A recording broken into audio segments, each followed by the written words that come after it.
구조가 너무 뭔가 웃기긴 한데, 네, 이거 똑같이 오늘 목요일이고요. 오후입니다. 점심시간이고 면접 잘 보고 점심 먹고 네, 이제 출근하기 전에 조금 있다가 면허학원 가야 합니다. 다시 출근했다가 면허학원 갑니다. 드디어 제가 면허를 따려고 시도를 하고 있는 과정 중에 있습니다. 사무엘기상 11장 읽겠습니다. 사울이 암몬 족속을 물리치다. 암몬 사람 나하스가 올라와서 길르앗의 야베스를 포위하였다. 그러자 야베스 사람들이 모두 나하스에게 우리와 조약을 맺읍시다. 우리가 당신을 섬기겠습니다 하고 제안하였다. 그러나 암몬 사람 나하스는 내가 너희의 오른쪽 눈을 모조리 빼겠다. 온 이스라엘을 이같이 모욕하는 조건에서만 너희와 조약을 맺겠다 하고 대답하였다. 야베스 장로들이 또 그에게 제안하였다. 우리에게 이래 동안만 말미를 주셔서 우리가 이스라엘 모든 지역으로 전령들을 보내도록 하여 주십시오. 우리를 구하여 줄 사람이 아무도 없으면 우리가 항복하겠습니다. 전령들이 사울이 살고 있는 기브아에 가서 백성에게 그 사실을 알리니 백성들이 모두 큰 소리로 울었다. 마침 사울이 밭에서 소를 몰고 오다가 무슨 일이 일어났기에 백성이 울고 있느냐고 물었다. 사람들은 야베스에서 온 전령들이 한 말을 그에게 일러주었다. 이 말을 듣고 있을 때에 사울에게 하나님의 영이 세차게 내리니 그가 무섭게 분노를 터뜨렸다. 사울은 겨릿소 두 마리를 잡아서 여러 토막으로 자른 다음에 그것을 전령들에게 나누어주고 이스라엘 모든 지역으로 말을 전하라고 보냈다. 누구든지 사울과 사무엘을 따라 나서지 않으면 그 집의 소들도 이런 꼴을 당할 것이다. 주께서 온 백성을 두려움에 사로잡히게 하시니 모두 하나같이 그를 따라 나섰다. 사울이 그들을 벳에게 모으고 수를 세어보니 이스라엘에서 30만 명이 왔고 유다에서 3만 명이 왔다. 기브아 사람들이 야베스에서 온 전령들에게 말하였다. 길르앗의 야베스 사람들에게 가서 내일 햇볕이 뜨겁게 내리쬐 때쯤에는 구출될 것이라고 전하여라. 전령들이 돌아가서 야베스 사람들에게 소식을 전하니 그들이 모두 기뻐하였다. 그래서 야베스 사람들이 암몬 사람들에게 화답하였다. 우리가 내일 당선들에게 나아가 항복하겠습니다. 그때 가서는 우리에게 하고 싶은 대로 하시오. 다음날 아침 일찍 사울은 군인들을 세 부대로 나누어 가지고 새벽녘에 적진 한복판으로 들어가서 날이 한창 뜨거울 때까지 암몬 사람들을 쳐서 죽였다. 살아남은 사람들은 다 흩어져서 두 사람도 함께 있는 일이 없었다. 사무엘이 길갈에서 사울을 왕으로 세우다. 백성이 사무엘에게 와서 말하였다. 사울이 어떻게 우리의 왕이 될 수 있느냐고 떠들던 자들이 누구입니까? 그런 자들을 내주십시오. 우리가 그들을 쳐서 죽이겠습니다. 그러자 사울이 나서서 말하였다. 오늘은 주께서 이스라엘 백성을 구원하여 주신 날이요. 오늘은 사람을 죽이지 못하고. 사무엘이 백성들에게 말하였다. 우리가 길갈로 가서 사울이 우리의 왕이라는 것을 거기에서 새롭게 선포하자. 그래서 온 백성이 길갈로 가서 그곳 길갈에 계시는 주 앞에서 사울을 왕으로 세웠다. 그들은 거기에서 짐승을 잡아서 주께 화목제물로 바쳤다. 거기에서 사울과 모든 이스라엘 사람들이 함께 크게 기뻐하였다. 12장 사무엘의 교별사. 사무엘이 온 이스라엘 백성에게 말하였다. 나는 너희가 나에게 요청한 것을 다 들어주어서 너희를 다스릴 왕을 세웠다. 그러니 이제부터는 왕이 너희를 인도할 것이다. 이제 나는 이제 늙어서 머리가 희게 새었고 나의 아들들이 이렇게 너희와 함께 있다. 나는 젊어서부터 오늘까지 너희를 지도하여 왔다. 내가 여기 있으니 주 앞에서 그리고 주께서 기름 부어 세우신 왕 앞에서 나를 고발할 일이 있으면 하여라. 내가 누구의 소를 빼앗은 일이 있느냐? 내가 누구의 나귀를 빼앗은 일이 있느냐? 내가 누구를 속인 일이 있느냐? 누구를 억압한 일이 있느냐? 내가 누구한테서 뇌물을 받고 눈 감아준 일이 있느냐? 그런 일이 있다면 나를 고발하여라. 내가 너희에게 갚겠다. 이스라엘 백성이 대답하였다. 우리를 속이시거나 억압하신 적이 없습니다. 누구에게서든지 무엇 하나 빼앗은 적도 없습니다. 사무엘이 그들에게 말하였다. 너희가 나에게서 아무런 잘못도 찾지 못한 것에 대하여 오늘 주께서 증인이 되셨고 주께서 기름 부어 세우신 왕도 증인이 되셨다. 그러자 온 백성이 그렇습니다. 주께서 우리의 증인이 되셨습니다 하고 대답하였다. 사무엘이 백성에게 말하였다. 모세와 아론을 세우시고 너희의 조상을 이집트 땅에서 데리고 올라오신 분이 바로 주님이시다. 그러니 그대로 서 있거라. 내가 주께서 너희와 너희 조상을 구원하려고 하신 그 의로운 일을 주 앞에서 증거로 제시하고자 한다. 야곱이 가족을 데리고 이집트로 내려간 다음에 이집트 사람들이 야곱의 가족을 억압할 때 그들은 주께 매달려 살려달라고 부르짖었다. 그래서 주께서는 모세와 아론을 보내셨고 조상을 이집트에서 인도해내셨고 그들을 이 땅에 정착시키셨다. 그런데도 백성은 그들의 하나님을 잊어버리고 말았다. 그래서 주께서는 조상들을 블레셋 사람과 모압 왕과 하솔 왕 야빈의 군사령관인 시스라에게 넘기시고 우리 조상들을 쳐서 정복하게 하셨다. 조상들은 주께 살려달라고 부르짖으면서 우리는 주를 버리고 바알 신들과 아스다롯 여신들을 섬기는 죄를 지었습니다.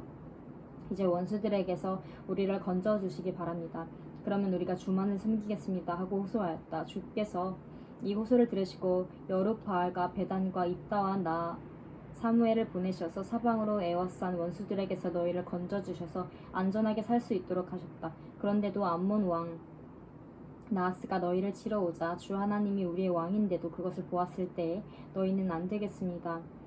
우리를 다스릴 왕이 꼭 있어야 하겠습니다 하고 나에게 말하였다. 이제 너희가 뽑은 왕, 너희가 요구한 왕이 여기에 있다. 주께서 주신 왕이 여기에 있다. 만일 너희가 주를 두려워하여 그분만을 섬기며 그분에게 순종하여 주의 명령을 거역하지 않으며 너희를 다스리는 왕이 다 같이 주 하나님을 따라 산다면 모든 일이 잘 될 것이다. 그러나 주께 순종하지 않고 주의 명령을 거역한다면 주께서 손을 들어 조상들을 치신 것처럼 너희를 쳐서 멸망시키실 것이다.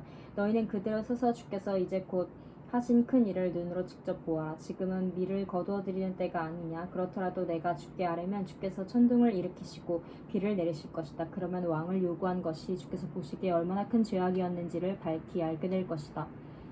사무엘이 주께 아뢰니 바로 그날로 주께서 천둥을 보내시고 비를 내리셨다. 온 백성이 주님과 사무엘을 매우 두려워하였다. 모든 백성이 사무엘에게 간청하였다. 종들을 생각하시고 주 하나님께 기도하셔서 우리가 죽지 않게 해주십시오. 우리가 우리의 모든 죄에 왕을 구하는 악을 더하였습니다. 사무엘이 백성에게 말하였다. 두려워하지 말아라. 너희가 이 모든 악행을 저지른 것은 사실이나 이제부터는 주를 따르는 길에서 벗어나지 말고 마음을 다 바쳐 주를 섬겨라. 도움을 주지도 못하고 구원하지도 못하는 쓸데없는 우상에 반하여 그것을 따르는 일이 없도록 하여라. 그것들은 헛된 것이다. 주께서는 너희를 기꺼이 당신의 백성으로 삼아 도와주시기로 하였기 때문에 주께서는 당신의 귀한 명예를 지키려고 해서라도 당신의 백성을 버리지 않으실 것이다. 나는 너희가 잘 되도록 기도할 것이다. 내가 기도하는 일을 그친다면 그것은 내가 하나님께 죄를 짓는 것이다. 그런 일은 없을 것이다. 오히려 나는 너희가 가장 선하고 가장 바른 길로 가도록 가르치겠다.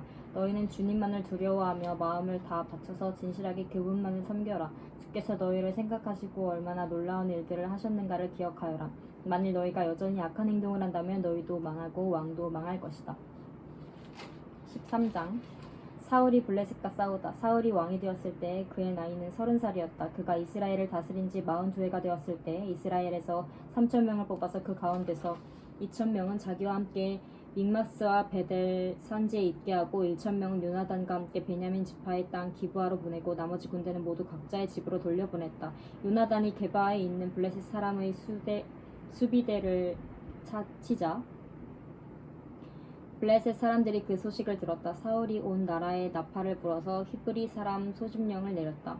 온 이스라엘 백성은 사울이 블레셋 수비대를 쳐서 블레셋 사람들의 미움을 사게 되었다는 말을 듣고 길갈로 모여와서 사울을 따랐다. 블레셋 사람들도 이스라엘과 싸우려고 모였는데 병거가 30,000에다가 기마가 6,000이나 되었고 보병은 바닷가에 모래알처럼 많아서 셀 수가 없었다.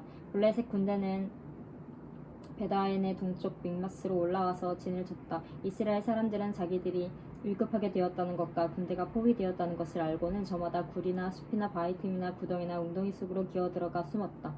히브리 사람들 가운데서 덜어낸 요단강을 건너 갓과 길르앗 지역으로 달아났다. 사울은 그대로 길갈에 남아있었고 그를 따르는 군인들은 모두 떨고 있었다. 사울은 사무엘의 말대로 이래 동안 사무엘을 기다렸으나 그는 길갈로 오지 않았다. 그러나 백성은 사울에게서 떠나 흩어지기 시작하였다. 사울은 사람들을 시켜 번제물과 화목제물을 가지고 오라고 한 다음에 자신이 직접 번제를 올렸다. 사울이 막 번제를 올리고 나자 사무엘이 도착하였다. 사울이 나가 그를 맞으며 인사를 드니 사무엘이 꾸짖었다. 임금님이 어찌하여 이런 일을 하셨습니까? 사울이 대답하였다. 백성은 나에게서 떠나 흩어지고 제사장께서는 약속한 날짜에 오시지도 않고 블레셋 사람은 믹마스에 모여들고 있었습니다. 이러다가는 제가 주께 은혜를 구하기도 전에 블레셋 사람이 길갈로 내려와서 칠 것 같은 생각이 들어서 할 수 없이 번제를 드렸습니다. 사무엘이 사울에게 말하였다. 해서는 안 될 일을 하셨습니다. 주 하나님이 명하신 것을 임금님이 지키지 않으셨습니다. 명령을 어기지 않으셨더라면 임금님과 임금님의 자손이 언제까지나 이스라엘을 다스리도록 주께서 영원토록 굳게 세워주셨을 것입니다. 그러나 이제는 임금님의 왕조가 더 이상 계속되지 못할 것입니다. 주께서 임금님께 명하신 것을 임금님이 지키지 않으셨기 때문에 주께서는 달리 마음에 맞는 사람을 찾아서 그를 당신의 백성을 다스릴 영도자로 세우셨습니다. 사무엘이 일어나서 길갈을 떠나 베냐민 땅에 기부하러 올라갔다. 사울이 자기와 함께 있는 백성들을 세어보니 약 600명쯤 되었다. 사울과 그의 아들 요나단은 자기들과 함께 있는 백성들을 거느리고 베냐민 땅 게바에 머물고 있었고 블레셋 군대는 믹마스에 진을 치고 있었다. 블레셋 진영에서는 이미 특공대를 셋으로 나누어 습격하려고 출동하였다. 한 부대는 수알 땅 오브라 쪽으로 가고 다른 한 부대는 베토론 쪽으로 가고 나머지 한 부대는 스보임 골짜기와 멀리 광야가 내려다 보이는 경계선 쪽으로 떠났다. 당시 이스라엘 땅에는 대장장이가 한 명도 없었다. 히브리 사람이 칼이나 창을 만드는 것은 블레셋 사람들이 허용하지 않았기 때문이다. 이스라엘 사람들은 보습이나 곡괭이나 도끼나 낫을 벼릴 일이 있으면 블레셋 사람에게로 가야만 하였다. 보습이나 곡괭이를 벼리는 데는 3분의 2 세겔이 들었고 도끼나 낫을 가는 데는 3분의 1 세겔이 들었다. 그래서 전쟁이 일어났을 때 사울과 요나단을 따라 나선 모든 군인의 손에는 칼이나 창이 없었다. 오직 사울과 그의 아들 요나단의 손에만 그런 무기가 있었다. 블레셋 군대의 전초 부대는 이미 믹마스 어귀에 나와 있었다. 나는 13장까지 읽었고요. 조금 제가 갑자기 급한 마음이 들어서 빨리 읽었다는 점 이해해 주세요. 11장. 네. 제가 라떼에다가 꿀을 타고 또 렌즈를 빼고 운전면허 학원에 가려고 합니다. 오늘도 부타루